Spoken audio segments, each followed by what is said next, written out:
राम राम मंडळी आणि सर्वांना श्री स्वामी समर्थ आणि त्याचबरोबर शुभ सकाळ. तर आता गावाकडची सुंदर अशी सकाळ झालेली आहे आणि सकाळसोबतच मस्तपैकी इकडं चुलीवरचा गरमागरम चहा पण चालू आहे इकडं माझं. आणि चहा म्हणलं की बिस्किट ठोस हा आला म्हणजे आलाच. आणि पोरवांचं तर सगळ्यात आवडतं चहाबरोबर बिस्किट ठोस खायचं. तर पोरवांनी इकडं आणून ठेवले होते बघा चहा बरोबर खाण्यासाठी बिस्किट. आणि माझं इकडं सगळं पारूचं काम सगळं आवरलं आणि इकडं मी चुलीवरती चहा ठेवला. आणि चला म्हणलं गरमागरम आता चहा करावा, सगळ्यात आधी चहा पिऊन घ्यावा आणि मग बाकीची कामं स्वयंपाक सगळं काही पुन्हा बरोबर आपलं दिवसभर चालूच काम. आणि सकाळ सकाळ चहा पिला तरच आपला आळस जातो बघा, नाहीतर दिवसभर कंटाळा येतो आणि जांभळ्या येतात. तर इकडं चालू होतं सकाळ सकाळ इकडं शेळ्यांना बांधायचं. शेळ्यांचा इतका कालवा उठला होता का नाही सकाळ सकाळ, त्यांचा वेळ होऊन गेला होता बांधण्याचा. मग आता ह्याने उठले होते, यांचं सगळं काही काम झालं होतं आणि पोरांचं चालू होतं इकडं ब्रश करायला. आता चहा ठेवला आहे म्हणल्यावर ब्रश तर करायलाच पाहिजे. तर ह्यांचं इकडं चालू होतं ब्रश करायला. आणि त्याचबरोबर इकडं आईचं चालू होतं कोट्यातलं झाडझूड करायला. बाकीची सगळी कामं तर मी करून घेतली होती, फक्त कोट्यातलं राहिलेलं होतं ते आई करत होत्या. आणि इकडं चैतूची मस्तपैकी झोप चालू होती, कारण जसं जसं उजडतं, जसं जसं सकाळची थंडगार अशी झुळूक येते ना, त्या झुळूकमध्ये मस्त लेकरांना झोप लागते. आणि मग इकडं काय ह्यांचं चालू होतं शेळ्याच्या पिल्ल्यावांना पाजायला. इतकी धडपड धडपड असते ना. आणि बघा पोरं सुट्ट्याला आलं की असं मध्ये मध्ये हातभार लावूच लागतात. म्हणजे मध्ये मध्ये त्यांना असं काम करायला लेकरांना प्रत्येक आवडतंच असतं बरं का. तर इकडलं तिकडलं फिरून तुम्हाला दाखवूचपर्यंत इकडं चहा चांगला उकळला. आणि आता सगळ्यांना वाट्यामध्ये मी चहा पिण्यासाठी ओतत आहे. आता सगळेजण चहा पिले की मग आपलं स्वयंपाक करून घ्यायचा. तर मी आज इकडं स्वयंपाक वरण म्हणजे वरण डाळ घातली होती, वरण करायचं होतं. तोपर्यंत इकडं आले चैतूचे आजोबा. आणि आजोबाची कंबर चोपायची म्हणलं की हो का असं लागतं. चैतू हा कंबर चोपण्यासाठी भाऊ येतात असे झोपतात की चैतू जाऊन त्यांची.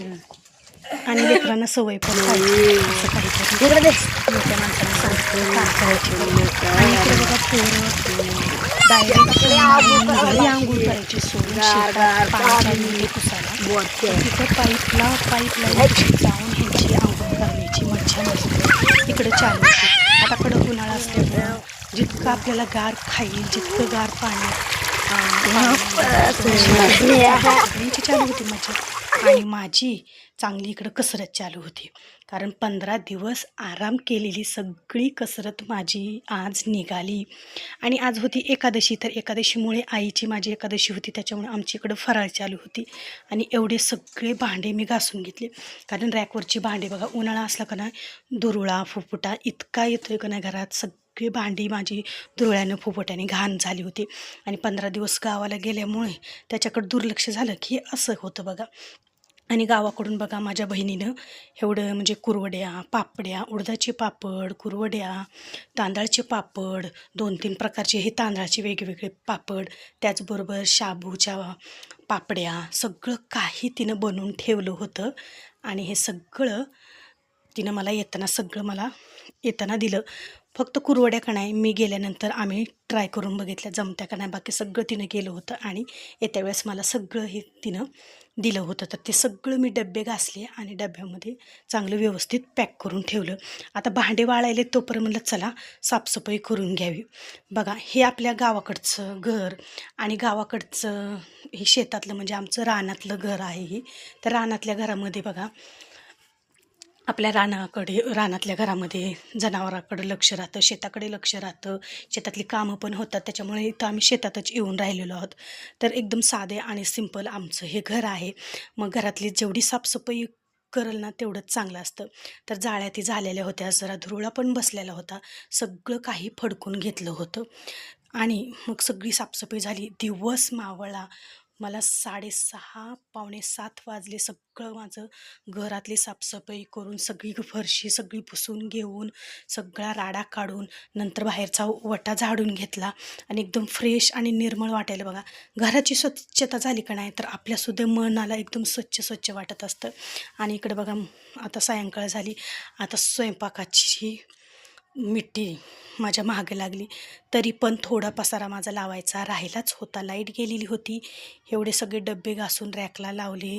दोन्ही रॅकला म्हणजे डब्बे पूर्ण रॅकला लावले आणि आणखीन 2-3 डब्बे घासायचे राहिले. बाकीची रॅकवरची भांडी सगळी लावायची राहिली होती. तर असं सगळं काही भांडी मी आणून घरात ठेवली. फरशी सगळी पुसून घेतली. संध्याकाळचा स्वयंपाक झाला. आता सकाळी तर शाबू केली. शाबू पापड्या तळल्याच होत्या. पण आता संध्याकाळी शाबू काही खायचा नव्हता. होता सकाळचा शाबू, त्याच्यामुळं मस्तपैकी इकडं आरावर भगरीच्या पापड्या भाजल्या. बघा ही आम्ही ना शाबू आणि भगर मिक्स करून पापड्या केलेल्या आहेत. आणि ह्या पापड्या रसरशीत आरावर भाजल्या का नाही इतक्या छान फुलून येतात.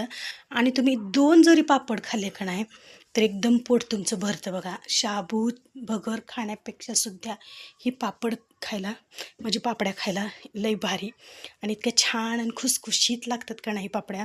मला तर लई आवडतात बरं का. तर मस्तपैकी पापड्या फिपड्या भाजून घेतल्या आणि शेंगदाण्यासोबत खायला एकदम छान लागतात. आणि ज्यावेळेस आपण 2 जरी पापड खाल्ले तर भूक पण लागत नाही. मग काय स्वयंपाक झालेला होता. सगळा आर पडलेला होता रसरशीत. मग आज मी बनवलेलं होतं पिठलं आणि भाकरी. आणि इकडं आमच्यासाठी, आईसाठी आणि माझ्यासाठी मी घेतल्या पापड्या आरावर भाजून. आता आरावर भाजायलेलं बघितलं की पोरवांना म्हणजे वेगळंच काहीतरी प्रकार वाटते. मग आम्हाला पण खायच्यात. तरी पण मला समर्थ म्हणलाच की माऊ तू तेलात भाजायच्या असतात पापड्या, आरावर कशी भाजायलीच. पण म्हणलं बघा तुम्ही आरावर म्हणजे आरावर भाजलेली पापडी खाऊन बघा एक वेळेस. मग काय एक दिली की त्यांचं झालं चालू, मला पण पाहिजे मला पण पाहिजे. मग अशा म्हणत म्हणत म्हणत 7-8 पापड्या मी इकडं आरावर मस्तपैकी भाजून घेतल्या. तर पोरवांनी खाऊन एवढ्या पापड्या राहिल्या आणि एकदम छान अशा आणि खमंग अशा हे पापड्या राहिल्या. तुम्ही खाल्ल्यात का अशा आरावरती भाजून पापड्या? आणि तुम्हाला जर व्हिडिओ आवडला असेल तर एक लाईक नक्की जरूर करा. आणि जर तुम्ही चॅनेलला नवीन असाल तर आपल्या चॅनेलला सबस्क्राईब करा. चला तर मग भेटू पुन्हाच अशा एका नवीन व्हिडिओसोबत.